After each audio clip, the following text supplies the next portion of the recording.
Prima in Italia per donazioni, chiude con questo soddisfacente record un anno di attività la Banca dei Tessuti della Regione Veneto, che si colloca ormai ai vertici europei per attività e raccolta. Più di 5.000 gli impianti eseguiti nei 12 mesi appena trascorsi, un dato che segna un incremento del 16% nell'attività della banca, che, unica in Veneto, si occupa appunto della raccolta, conservazione e distribuzione di tessuti. Da quelli osteotendinei, 64% del totale, a quelli cardiovascolari, 11%, fino alle membrane amniotiche, 10%, si tratta di materiale in 9 casi su 10 recuperato da donatori viventi, nel corso di operazioni di routine in cui si generano residui di materiale organico che altrimenti andrebbero persi.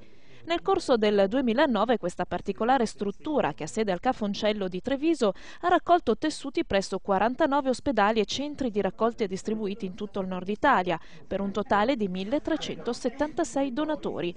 Ma i numeri sono sempre più in crescita. In questi primi mesi del 2010 sono state quasi 3.000 le occasioni in cui la banca ha aperto le sue specialissime casseforti di ghiaccio.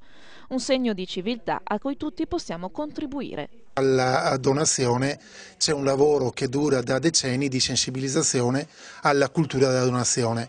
Quindi riteniamo che la Banca dei Tessuti sia uno dei buoni esempi nei quali viene applicato un po' lo slogan di questa azienda: la salute costruiamola assieme, quindi la salute come qualcosa che si mette assieme fra professionisti ma anche società civile. Dobbiamo considerare che possono essere potenziali donatori tutti i pazienti che vengono sottoposti all'intervento di self-anectomia, cioè intervento per le vene varicose, tutti i pazienti che vengono sottoposti all'intervento di artroprotesi, quindi sostituzione dell'anca, e alle madri che partoriscono con taglio cesareo di elezione.